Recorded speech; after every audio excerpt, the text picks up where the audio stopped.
Hi friends, welcome back to my YouTube channel. Yes, ನಾನು ಇವಾಗ upload ಮಾಡ್ತಾ ಇದ್ದೀನಿ. ನಾವು ಎಲ್ಲಿಗೆ ಹೋಗಿದ್ವಿ, ಯಾವ ಥರ ಹೋಗಿದ್ವಿ, ನಾವು ಯಾವ್ಯಾವ ಪ್ಯಾಕೇಜಸಲ್ಲಿ ಹೋಗಿದ್ವಿ ಅಂತಂದೇಳಿ ಯೂಟ್ಯೂಬಲ್ಲಿ ಆಲ್ರೆಡಿ ನೀವೆಲ್ಲರೂ ನೋಡಿದ್ದೀರ ನಾವು ಯಾವ ಪ್ಲೇಸಿಗೆ ಹೋಗಿದ್ವಿ ಅಂತಂದೇಳಿ. ನಾವು ಹೋಗಿದ್ದು ಬಾಲಿಗೆ. ಸೊ ಅದೇ ರೀತಿ ನಾವು ಎಷ್ಟು ಪ್ಯಾಕೇಜ್ ಆಯಿತು, ಅಲ್ಲಿ ಹೋಗಿ ಬಂದಿದ್ದು ಎಷ್ಟು ಖರ್ಚಾಯಿತು ಏನು ಅಂತ ಎಲ್ಲರೂ ನನಗೆ ಕೇಳ್ತಾ ಇದ್ರಿ. ಇನ್ಸ್ಟಾಗ್ರಾಮಲ್ಲಿ ಪೋಸ್ಟ್ ಹಾಕಿದಾಗ ಮೆಸೇಜ್ ಮಾಡ್ತಾಯಿದ್ರಿ. ಸೊ ನಾನು ಯೂಟ್ಯೂಬಲ್ಲಿ ಅಪ್ಲೋಡ್ ಮಾಡ್ತಾ ನಿಮಗೆ ಏನು ಪ್ಯಾಕೇಜಸ್ಸು, ನಾವು ಯಾವ ಥರ ಹೋಗಿದ್ವಿ ಅಂತ ಎಲ್ಲನೂ ನಿಮಗೆ ಹೇಳ್ತೀನಿ.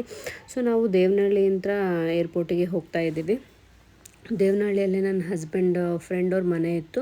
ಸೊ ಅವರೇ ನಮ್ಮ ಪ್ಯಾಕೇಜಸ್ ಎಲ್ಲ ಬುಕ್ ಮಾಡಿದ್ದು. ಅವರು ಕೂಡ ನಮ್ಮ ಜೊತೆಗೆ ಬರ್ತಾ ಇದ್ದಾರೆ. ನಮ್ಮ ಆ್ಯನಿವರ್ಸರಿಗೆ ಅಂತಂದೇಳಿ ನಾವು ಪ್ಲ್ಯಾನ್ ಮಾಡ್ಕೊಂಡಿದ್ವಿ, 1 ಇಯರ್ ಆ್ಯನಿವರ್ಸರಿ. ಸೊ ಅಲ್ಲಿಂದ ನಾವು ಏರ್ಪೋರ್ಟಿಗೆ ಹೋಗಬೇಕಾಗಿತ್ತು. ಸೊ ಅವರು ಬ್ರದರ್ ಫ್ರೆಂಡ್ಸು ನಮಗೆ ಏರ್ಪೋರ್ಟಿಗೆ ಡ್ರಾಪ್ ಮಾಡೋಕ್ಕೆ ಅಂತ ಕಾರಲ್ಲಿ ಬರ್ತಾಯಿದ್ರು. ಹಾಗೆ ನಾನು ಕೂಡ ವಿಡಿಯೋ ಮಾಡ್ಕೋತಾ ಇದ್ದೆ. ಏರ್ಪೋರ್ಟ್ ರೋಡ್ ಯಾವ ಥರ ಇದೆ ಅಂದರೆ, ಸುಮಾರು ಜನ ಹೋಗಿರ್ತೀರ, ಹೋಗದೇ ಇರೋರು ಕೂಡ ಸ್ವಲ್ಪ ನೋಡಲಿ ಅಂತಂದೇಳಿ. ನಂದು ಫಸ್ಟ್ ಎಕ್ಸ್ಪೀರಿಯೆನ್ಸು ಫ್ಲೈಟು, ನಂದು ನಮ್ಮ ಮನೆಯವ್ರದ್ದು. ಅದು ಇಂಟರ್ನ್ಯಾಷನಲ್ ಟ್ರಿಪ್ಪೇ ಹೋಗಬೇಕು ಅಂತ ನಾವು ತುಂಬಾ ಪ್ಲ್ಯಾನ್ ಮಾಡ್ಕೊಂಡಿದ್ವಿ. ಹಾಗಾಗಿ ಸ್ವಲ್ಪ ಲೇಟ್ ಆದರೂ ಪರವಾಗಿಲ್ಲ ಅಂತಂದೇಳಿ ಫಸ್ಟ್ ಟೈಮ್ ಫ್ಲೈಟನ್ನು ಎಕ್ಸ್ಪೀರಿಯೆನ್ಸ್ ಯಾವ ಥರ ಇರುತ್ತೆ ಅಂತ ನಿಮಗೆಲ್ಲರಿಗೂ ಶೇರ್ ಮಾಡ್ತೀನಿ ಫ್ರೆಂಡ್ಸ್. ಮತ್ತು ಏರ್ಪೋರ್ಟ್ ಮಾತ್ರ ಸಖತ್ತಾಗಿತ್ತು. ನಾವು ಹೋಗಿದ್ದು ಟರ್ಮಿನಲ್ 2. ಚೆನ್ನಾಗಿತ್ತು. ಮೀನ್ಸ್ ಏನೋ ಒಂದು ದೇವಲೋಕನೇ ಭೂಮಿ ಮೇಲೆ ಇದೆ ಅನ್ನೋ ಥರ ಫೀಲ್ ಆಗ್ತಾಯಿತ್ತು. ಲೈಟಿಂಗ್ಸ್ ಆಗಲಿ, ಆ ಡೆಕೋರೇಷನ್ ಆಗಲಿ, ಒಳಗಡೆ ಎಲ್ಲ ಇಂಟೀರಿಯರು ತುಂಬಾ ಚೆನ್ನಾಗಿತ್ತು. ಲೈಟಿಂಗ್ಸು ಆಮೇಲೆ ಆ colour combination green gold colour ಮಾತ್ರ ಸಕ್ಕತ್ತಾಗೆ ಕಾಣ್ತಾ ಇತ್ತು. ಹಾಗೆ ನಾನು ವಿಡಿಯೋ ಮಾಡ್ತಾ ಬರ್ತಾ ಇದ್ದೆ, ಅವರು ಮುಂದ್ಗಡೆ ಹೋಗ್ತಾಯಿದ್ರು. ಮೀನ್ಸ್ ನಮಗೆ ಫ್ಲೈಟ್ ಬಗ್ಗೆ ಅಷ್ಟೊಂದು ಏನೂ ಗೊತ್ತಿರಲಿಲ್ಲ. ಅಲ್ಲಿ ಯಾವ ಥರ ಚೆಕ್-ಇನ್ ಆಗಬೇಕು, ಆಮೇಲೆ ಏನೇನು ಇದು ಇರುತ್ತೆ, ಚೆಕ್-ಇನ್ ಆಗೋಕ್ಕೆ ಯಾವ್ಯಾವ ಥರ ಪ್ರೊಸೀಜರ್ ಇರುತ್ತೆ ಅಂತಂದೇಳಿ ಅವ್ರ ಬ್ರದರಿಗೆ ಗೊತ್ತಾಯಿತು. ಯಾಕಂದರೆ ಅವ್ರು ಮುಂಚೆ ಒಂದು ಸಲ ಹೋಗಿ ಬಂದಿದ್ರು ಮಾಲ್ಡೀವ್ಸಿಗೆ. ಸೊ ಅವ್ರು ಕರ್ಕೊಂಡು ಹೋಗ್ತಾಯಿದ್ರು, ಎಲ್ಲೆಲ್ಲಿ ಏನೇನು ಚೆಕ್ ಮಾಡ್ತಾರೆ ಅಂತಂದೇಳಿ. ಸೊ ನಾವು ಹಾಗೆ ಹಿಂದ್ಗಡೆ ಹೋಗ್ತಾಯಿದ್ವಿ. ಹಾಗೆ ನಾನು ವಿಡಿಯೋ ಮಾಡ್ತಾಯಿದ್ದೆ. ಬಟ್ ಏರ್ಪೋರ್ಟ್ ಹೇಗಿದೆ ಅಂದರೆ ನಂಗೆ ತುಂಬ ಇಷ್ಟ ಆಯಿತು ಏರ್ಪೋರ್ಟು.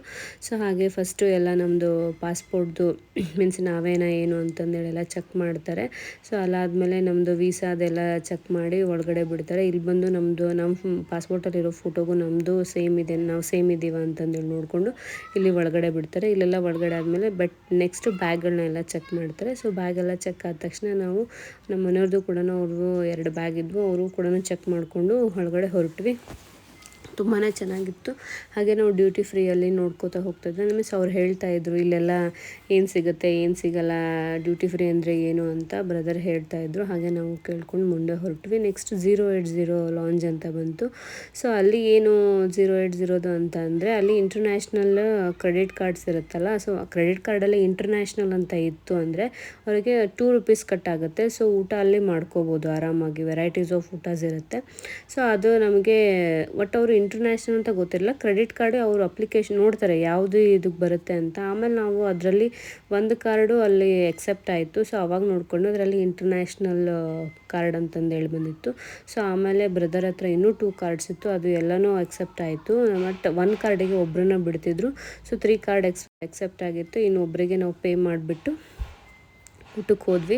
ಪೇ ಅಂದರೆ 3000 ಸಮಥಿಂಗ್ ಆಗಿತ್ತು. ಸೊ ಎಲ್ಲನೂ ವೆರೈಟೀಸ್ ಆಫ್ ಡೆಸರ್ಟ್ಸ್ ಆಗಲಿ, ಡಿಶಸ್ ಆಗಲಿ, ಪಾಸ್ತಾ, ದೋಸೆ, ಇಡ್ಲಿ ಎಲ್ಲ ವೆರೈಟೀಸ್ ಇತ್ತು. ಬಟ್ ನಾವು ಆಲ್ರೆಡಿ ಊಟ ಮುಗಿಸ್ಕೊಂಡು ಬಂದಿದ್ವಿ. ಹಾಗೆ ನೋಡೋಣ, ಟ್ರೈ ಮಾಡೋಣ ಅಂತಂದೇಳಿ ಸ್ವಲ್ಪ ಟೇಸ್ಟ್ ಮಾಡೋಕ್ಕೆ ತೊಗೊಂಡ್ವಿ. ನಾನೇ ಜಾಸ್ತಿ ಆಲ್ಮೋಸ್ಟ್ ಡೆಸರ್ಟ್ಸು, ಫ್ರೂಟ್ಸ್ನ ತೊಗೊಂಡಿದ್ದು. ಬಿಕಾಸ್ ನಮ್ಮ ಜರ್ನಿ ನೈಟ್ ಆಗಿತ್ತಲ್ಲ, ಹಾಗಾಗಿ ಹೆವಿ ಏನು ಊಟ ಮಾಡೋದು ಬೇಡ ಅಂತ. ಹಾಗೆ ಎಲ್ಲರೂ ಒಂದು ಪಾಸ್ಪೋರ್ಟು ಇಟ್ಕೊಂಡು ವಿಡಿಯೋ ಮಾಡ್ತಾಯಿದ್ವಿ. ತುಂಬಾ ಚೆನ್ನಾಗಿತ್ತು ಫೀಲ್. ಅವ್ರ ಜೊತೆಗೆ ಹೋಗಿದ್ದು ನಮಗೆ ತುಂಬ ಕಂಫರ್ಟಬಲ್ ಫೀಲ್ ಆಗ್ತಾಯಿತ್ತು. ಅವರು ಎಲ್ಲದಕ್ಕೂ ಸಪೋರ್ಟಿವ್ ಆಗಿರ್ತಾರೆ. ಸೊ ಹಾಗೆ ನಮ್ಮದು ಫ್ಲೈಟಿಗೆ ಹೋಗೋ ಟೈಮ್ ಕೂಡ ಬಂತು, ವೇಟಿಂಗ್ ಮಾಡಬೇಕಿತ್ತು. ಹಾಗೆ ನಾವು ಕೆಳಗಡೆ ಹೋಗ್ತಾ ಇದ್ವಿ. ಅಂದರೆ ನಮ್ಮದು ಯಾವುದು ಅಂದರೆ ಮೀನ್ಸ್ ಯಾವ ಏರಿಯಾದಲ್ಲಿ ಹೋಗಿ ವೇಟ್ ಮಾಡಬೇಕಿತ್ತು ಅಂತಂದೇಳಿ ಅವರು ಬ್ರೋ ಹೇಳಿದರು. ಸೊ ನಾವು ಅದೇ ಏರಿಯಾ ಕೆಳಗಡೆ ಹೋಗಿ ವೇಟ್ ಮಾಡೋಣ ಅಂತಂದೇಳಿ ಹೋಗ್ತಾ ಇದ್ವಿ. ಗೇಟ್ ನಂಬರ್ 1, ಗೇಟ್ ನಂಬರ್ 2 ಅಂತ ಇರುತ್ತೆ. ಸೊ ಗೇಟ್ಸಿಗೆ ಹೋಗ್ತಾ ಇದ್ವಿ ನಾವು. ನೆಕ್ಸ್ಟ್ ಹಾಗೆ ನಾವು ನೋಡ್ಕೋಬೇಕಲ್ಲ, ಎಲ್ಲನೂ ಅವ್ರ ಮೇಲೆ ಡಿಪೆಂಡ್ ಆಗೋಕ್ಕಾಗಲ್ಲ ಅಂತಂದೇಳಿ ನಾನು ಹೇಳ್ತಾ ಇದ್ದೆ. ಸೊ ಎಲ್ಲರೂ ಹೋಗಿ ವೇಟ್ ಮಾಡೋಣ ಅಂತಂದೇಳಿ ಹೊರಟ್ವಿ. ನೆಕ್ಸ್ಟ್ ಏರ್ಪೋರ್ಟ್ ತುಂಬಾ ದೊಡ್ಡದಾಗಿತ್ತು. ಚೆನ್ನಾಗಿತ್ತು, ಚೆನ್ನಾಗಿ ಫೀಲ್ ಆಗ್ತಾಯಿತ್ತು. ಫಸ್ಟ್ ಟೈಮ್ ಅಲ್ಲ, ಎಲ್ಲರೂ ತುಂಬ ಎಕ್ಸೈಟ್ಮೆಂಟಲ್ಲಿದ್ವಿ. ಸೊ ಹಾಗೆ ನಾವು ಬಾಲಿಗೆ ಹೋಗೋಕ್ಕೆ ನಾವು ಡೈರೆಕ್ಟ್ ಫ್ಲೈಟನ್ನು ಬುಕ್ ಮಾಡ್ಕೊಂಡಿದ್ವಿ. ಅಂದರೆ ನಾವೆಲ್ಲೂ ಅಂದರೆ ಹೋಲ್ಡ್ ಮಾಡಿದ್ದಿಲ್ಲ, ಕಂಟಿನ್ಯೂ ಜರ್ನಿ ಇರಲಿ ಅಂತಂದೇಳಿ. ಸೊ ಬೆಂಗಳೂರು ಟು ಬಾಲಿ ಇದ್ದಿದ್ದು 6 to 7 hours ಜರ್ನಿ ಇತ್ತು. ಸೊ ನೈಟ್ ನಮ್ಮದೇ ಇದ್ದಿದ್ದು 1:15ಗೆ ಫ್ಲೈಟ್ ಇದ್ದಿದ್ದು. ಸೊ ಮಾರ್ನಿಂಗಲ್ಲಿ ನಾವು ರೀಚ್ ಆಗಿದ್ದು 1:15 ಅಂತಂದರೆ 7:30ಗೆ ನಾವು ರೀಚ್ ಆದ್ವಿ. ಸೊ ಫ್ಲೈಟಲ್ಲಿ ನಾವು 7 hours ಕೂರಬೇಕಾಗಿತ್ತು. ನೈಟ್ ಆಗಿತ್ತಲ್ಲ, ಹಾಗಾಗಿ ನಾವು ನಿದ್ದೆ ಎಲ್ಲ ಮಾಡ್ಕೋಬೋದು ಅಂತಂದೇಳಿ ಅಂದ್ಕೊಂಡ್ವಿ. ಬಟ್ ಮಾರ್ನಿಂಗ್ ಎದ್ದಾಗ ಮೋಡ್ಗಳ ಮಧ್ಯೆ ಎಲ್ಲ ತುಂಬ ಚೆನ್ನಾಗಿ ಫೀಲ್ ಆಗುತ್ತೆ ಅಂತಂದೇಳಿ ಅಂದ್ಕೊಂಡ್ವಿ. ನೈಟ್ ಆಗಿದ್ದಕ್ಕೆ ನಾವು ಅಂದ್ಕೊಂಡ್ವಿ ಏನೂ ಸಿಗಲ್ಲ ನೋಡೋಕ್ಕೆ ಅಂತ. ಬಟ್ ಅಲ್ಲಿ ಮಾರ್ನಿಂಗ್ ಕೂಡ ನಮಗೆ 1 hour ಜರ್ನಿ ಇತ್ತಲ್ಲ ಫ್ಲೈಟಲ್ಲಿ, ಅದು ತುಂಬ ಖುಷಿ ಕೊಡ್ತು. ಹಾಗೆ ಎಲ್ಲರೂ ಮಾತಾಡ್ಕೊತ ಹೋಗ್ತಾ ಇದ್ವಿ. ಅಂದರೆ 1-2-3 ಕಪಲ್ಸ್ ಇತ್ತು ಅಂದರೆ ನಮಗೆ ಮಜಾ ಕೊಡುತ್ತೆ. ಸೊ ನಾವು 2 ಕಪಲ್ಸ್ ಅಲ್ಲ, ಹಾಗಾಗಿ ಚೆನ್ನಾಗಿ ಅನ್ನಿಸ್ತಾ ಇತ್ತು. ಇನ್ನೇನು ನಾವು ಫ್ಲೈಟಲ್ಲಿ ಎಂಟ್ರಿ ಕೊಡ್ತಾ ಇದ್ವಿ. ಸೊ ಅಲ್ಲಿ ವಿಡಿಯೋ ಮಾಡ್ಕೋಬೇಡಿ ಅಂತ ಅಂದರು. ಸೊ ಹಾಗಾಗಿ ನಾನೇನು ವಿಡಿಯೋ ಮಾಡ್ಕೊಳ್ಳಿಲ್ಲ. ಹಾಗೆ ಒಳಗಡೆ ಕುತ್ಕೊಂಡು ಫ್ಲೈಟಲ್ಲಿ ಕುತ್ಕೊಂಡ್ಮೇಲೆ ನನಗೆ ವಿಂಡೋ ಸೀಟ್ ಸಿಕ್ಕಿತ್ತು. ಹಾಗೆ ಎಂಜಾಯ್ ಮಾಡ್ತಾ ಇದ್ದೆ. ನೈಟ್ ಟೇಕ್ ಆಫ್ ಆಗಬೇಕಾದ್ರೆ ಫ್ಲೈಟ್ ತುಂಬ ಲೈಟಿಂಗ್ಸ್ ಇತ್ತಲ್ಲ, ಹಾಗಾಗಿ ಹಾಗೆ ಸ್ವಲ್ಪ ವಿಡಿಯೋ ಮಾಡಿಕೊಂಡೆ. ನಾನು ಅಂದ್ಕೊಂಡೆ ಫ್ಲೈಟ್ ಟೇಕ್ ಆಫ್ ಆಗಬೇಕಾದ್ರೆ ಸ್ವಲ್ಪ ಭಯ ಏನಾದರೂ ಆಗುತ್ತೆ ಅಂತ. ಏನೂ ಆ ಥರ ಏನೂ ಫೀಲ್ ಆಗಲಿಲ್ಲ. ತುಂಬ ಚೆನ್ನಾಗಿತ್ತು. ಹಾಗೆ ನಾವು ಬೆಳಗ್ಗೆ ಎದ್ದೇಳೋ ಅಷ್ಟೊತ್ತಿಗೆ ಬಾಲಿಗೆ ಲ್ಯಾಂಡ್ ಆಗ್ತಾಯಿದ್ವಿ. ಸೊ ಬಾಲಿಯಲ್ಲಿ ಕೂಡ ಅಷ್ಟೇ ತುಂಬ ಚೆನ್ನಾಗಿ ಎಕ್ಸ್ಪೀರಿಯೆನ್ಸ್ ಆಗಿತ್ತು. ಸೊ ಲ್ಯಾಂಡ್ ಆಗಿ ಅಲ್ಲಿಂದ ನಮಗೆ ಹೋಟೆಲ್ಸ್ ಕ್ಯಾಬ್ಸ್ ಪಿಕಪ್ಪಿಗೆ ಬರುತ್ತೆ ಅಂತ ಹೇಳಿದರು. ಹಾಗಾಗಿ ನಾವು ಇಳಿದ ಮೇಲೆ ವೆಯ್ಟ್ ಮಾಡ್ತಾ ಇದ್ವಿ. ಸೊ ನಮ್ಮ ಪ್ಲೇನ್ ಆಲ್ರೆಡಿ ಲ್ಯಾಂಡ್ ಆಗ್ತಾ ಇದೆ. ಸೊ ಬಾಲಿಯಲ್ಲಿ ಬಂದು ನಾವು ಎಂಟ್ರಿ ಕೊಟ್ವಿ. ಸೊ ಅವ್ರ ಏರ್ಪೋರ್ಟ್ ಕೂಡ ತುಂಬ ಚೆನ್ನಾಗಿತ್ತು. ಟ್ರೆಡಿಷ್ನಲ್ ಆಗಿ ಚೆನ್ನಾಗಿ ಕಾಣಿಸ್ತಾ ಇತ್ತು. ಆಲ್ರೆಡಿ ತುಂಬ ಪ್ಲೇನ್ಸ್ ಲ್ಯಾಂಡ್ ಆಗಿದ್ವು. ನಮ್ಮದು ಇಂಡಿಗೋ ಪ್ಲೇನಲ್ಲಿ ಬಂದಿದ್ದು ತುಂಬ ಚೆನ್ನಾಗಿ ಅನ್ನಿಸ್ತು. ಒಳ್ಳೆ ಫೀಲ್ ಕೊಡ್ತು ಫ್ಲೈಟಲ್ಲಿ. ಫಸ್ಟ್ ಎಕ್ಸ್ಪೀರಿಯೆನ್ಸ್ ಎಲ್ಲ ಹೇಗೂ ಏನೋ ಅಂತ ಸ್ವಲ್ಪ ಭಯ ಇತ್ತು. ಹಾಗೇನೂ ಭಯ ಪಡೋ ರೀತಿ ಏನೂ ಇರಲಿಲ್ಲ. ಚೆನ್ನಾಗಿ ಅನ್ನಿಸ್ತಾ ಇತ್ತು. ಸೊ ಹಾಗೆ ನಾವು ಅಲ್ಲಿಂದ ನಮಗೆ ಪಿಕಪ್ಪಿಗೆ ಫ್ಲೈಟಿಂದ ಪಿಕಪ್ ಆದಮೇಲೆ ಮೇನ್ ಡೋರಿಗೆ ನಮಗೆ ಒಂದು ಬಸ್ ಬರುತ್ತಲ್ಲ, ಆ ಬಸ್ಸಲ್ಲಿ ನಾವು ಹೋಗ್ತಾ ಇದ್ವಿ. ಒಂದು 5 minutes ಅಷ್ಟೇ.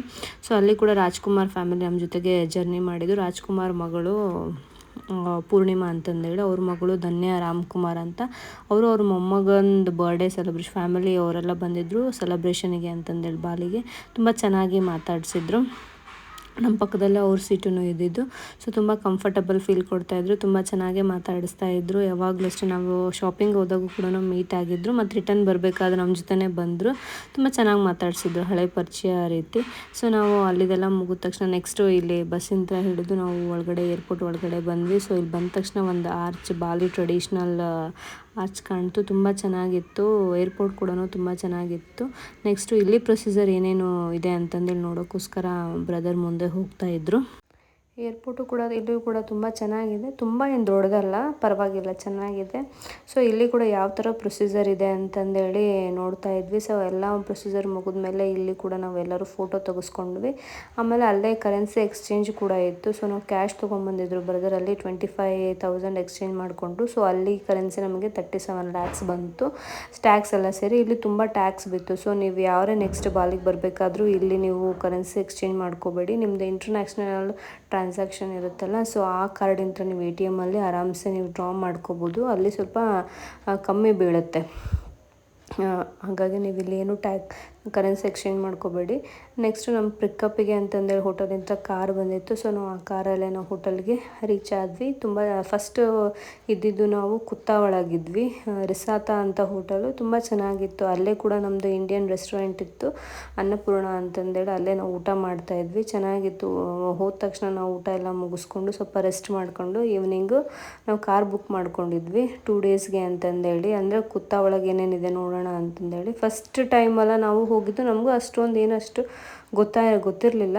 ಸೊ ನಾವು ಒಂದು ಪ್ಲೇಸಿಗೆ ಅಂತ ಹೇಳಿದ್ವಿ, ಡ್ಯಾನ್ಸ್ ಇರೋ ಪ್ಲೇಸಿಗೆ, ಟೆಂಪಲಿಗೆ ಕರ್ಕೊಂಡು ಹೋಗ್ರಿ ಅಂತಂದೇಳಿ. ಸೊ ಅವರು ಕರ್ಕೊಂಡು ಹೋಗಿದ್ದ ಪ್ಲೇಸೇ ಡಿಫ್ರೆಂಟಾಗಿತ್ತು. ಸೊ ನಾನು ಅದು ಡ್ಯಾನ್ಸ್ ಯಾವ ಥರ ಪರ್ಫಾರ್ಮ್ ಮಾಡಿದರು ಎಲ್ಲಿ ಅಂತಂದೇಳಿ ನಿಮಗೆ ವಿಡಿಯೋ ಹಾಕಿದ್ದೀನಿ. ಆ ಡ್ಯಾನ್ಸ್ ವಿಡಿಯೋ ಕೂಡ ನೀವು ಕೂಡ ಎಂಜಾಯ್ ಮಾಡಿ. ನೆಕ್ಸ್ಟ್ ಅದ್ರ ಬಗ್ಗೆ ನಾನು ಡೀಟೇಲ್ ಹೇಳ್ತೀನಿ.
ಕೀಚಕ್ ಡ್ಯಾನ್ಸು. ಬಟ್ ಇವರು ಅಲ್ಲೇ ಹತ್ತಿರ ಇದ್ದಿದ್ದು ಕೀಚಕ್ ಡ್ಯಾನ್ಸಿಗೆ, ಟೆಂಪಲ್ ಕೀಚಕ್ ಡ್ಯಾನ್ಸಿಗೆ ಕರ್ಕೊಂಡು ಬಂದಿದ್ದರು. ಬಟ್ ಇದು ಅಷ್ಟೇನು ಫೇಮಸ್ ಇದ್ದಿಲ್ಲ. ಸೊ ಹಾಗಾಗಿ ನಮಗೆ ಸ್ವಲ್ಪ ಫಸ್ಟ್ ಡೇ ಡಿಸಪಾಯಿಂಟ್ ಆಯಿತು. ಸೊ ಇದನ್ನು ನಾವು ಒಂದು 20 ಮಿನಿಟ್ಸ್ ನೋಡಿಕೊಂಡು ಹೊರಟ್ವಿ. ಇದರಲ್ಲಿ ಏನಂದರೆ ರಾಮಾಯಣ ಅದನ್ನ ಹೇಳ್ತಾರೆ. ಸೊ ಇದು ಅಷ್ಟು ಪ್ರಾಪರಾಗಿ ನಮಗೆ ಅರ್ಥ ಆಗಲಿಲ್ಲ, ಕೂಡ ಗೊತ್ತೂ ಆಗಲಿಲ್ಲ. ಹಾಗಾಗಿ ನಾವು ನೆಕ್ಸ್ಟ್ ಫಿನ್ಸ್ ಕ್ಲಬ್ ಅನ್ನೋದು ತುಂಬ ಫೇಮಸ್ ಆಗಿತ್ತು ಬಾಲಿಯಲ್ಲಿ. ಸೊ ಆ ಕ್ಲಬ್ಬಿಗೆ ಹೋಗೋಣ ಅಂತಂದೇಳಿ ಪ್ಲ್ಯಾನ್ ಮಾಡ್ಕೊಂಡಿದ್ದು. ಅದು ರೆಸ್ಟ್ ಮಾಡಬೇಕಾಗಿತ್ತು ಆ್ಯಕ್ಚುಲಿ. ನಾನು ಕ್ಲಬ್ಬಿಗೆ ಹೋಗಿ ಸ್ವಲ್ಪ ರೆಸ್ಟ್ ಮಾಡ್ಕೊಂಡು ಬರೋಣ, ಫೀಲ್ ಚೆನ್ನಾಗಿರುತ್ತೆ. ಅಂದರೆ ಬೀಚ್ ಪಕ್ಕನೇ ಇದೆ, ತುಂಬ ಫೇಮಸ್ಸು. ಹಾಗಾಗಿ ಫಿನ್ಸ್ ಕ್ಲಬ್ಬಿಗೆ ಹೋಗಿದ್ದು. ಅಲ್ಲೂ ತುಂಬ ಒಳ್ಳೆ ವೈಬ್ ಇತ್ತು, ಸಖತ್ತಾಗಿತ್ತು. ಏನೋ ಒಂದು ಒಳ್ಳೆ ಎಕ್ಸ್ಪೀರಿಯೆನ್ಸ್ ಅಂತ ಹೇಳ್ಬೋದು. ಹಾಗೆ ನಾವು ಅಲ್ಲೇ ಡಿನ್ನರ್ ಎಲ್ಲ ಮುಗಿಸ್ಕೊಂಡು ನೆಕ್ಸ್ಟ್ ರೂಮಿಗೆ ಬರೋಣ ಅಂತ ಪ್ಲ್ಯಾನ್ ಮಾಡ್ಕೊಂಡಿದ್ವಿ. ಸೊ ಅಲ್ಲಿ ಬಾಲಿಗೆ ಮತ್ತು ಇಂಡಿಯಾಗೆ 3 hours ಡಿಫ್ರೆನ್ಸ್ ಇತ್ತು. ಹಾಗಾಗಿ ಸ್ವಲ್ಪ ನಮಗೆ ನಿದ್ದೆ ಆಗಲಿ, ಆ ಟೈಮಿಗೆ ಅಡ್ಜಸ್ಟ್ ಆಗೋದಾಗಲಿ ತುಂಬಾ ಕಷ್ಟ ಆಗಿತ್ತು 1-2 days. ಆಮೇಲೆ ನಮಗೆ ಸ್ವಲ್ಪ ರೂಢಿ ಆಯಿತು. ಹಾಗೆ ನಾವು ನಮ್ಮ ಫ್ರೆಂಡ್ಸ್ ಜೊತೆ ನಾವು ಊಟ ಮಾಡೋಕ್ಕೆ ಪ್ಲೇಸ್ ಹುಡುಕ್ತಾ ಇದ್ವಿ. ಹಾಗೆ ಬೀಚ್ ಎದುರುಗಡೆ ನಮಗೆ ಕುತ್ಕೊಂಡು ಊಟ ಮಾಡೋಕ್ಕೆ ಪ್ಲೇಸ್ ಕೂಡ ಸಿಕ್ತು. ಚೆನ್ನಾಗಿ ಅನ್ನಿಸ್ತಾ ಇತ್ತು ಬೀಚ್ ವೇವ್ಸ್ ಎಲ್ಲ ಕೇಳ್ತಾ. ಸೊ ಎಲ್ಲ ಬಾಲಿ ವಿಡಿಯೋಸ್ಗೂ ನಿಮ್ಮ ಸಪೋರ್ಟು ಬೇಕು ಫ್ರೆಂಡ್ಸ್. ನಿಮ್ಮ ಸಪೋರ್ಟಿಂದ ನಾನು ಆಲ್ರೆಡಿ 500 ಸಬ್ಸ್ಕ್ರೈಬರ್ಸ್ನ ರೀಚ್ ಆಗಿದ್ದೀನಿ. ಹೀಗೆ 1K ಆಗಲಿ, ಬೇಗ ಸಪೋರ್ಟ್ ಮಾಡಿ ಫ್ರೆಂಡ್ಸ್. ಎಲ್ಲ ವಿಡಿಯೋಗೂ ಲೈಕ್, ಶೇರ್, ಕಮೆಂಟ್ ಮತ್ತು ಸಬ್ಸ್ಕ್ರೈಬ್ ಮಾಡಿ. Thank you for supporting.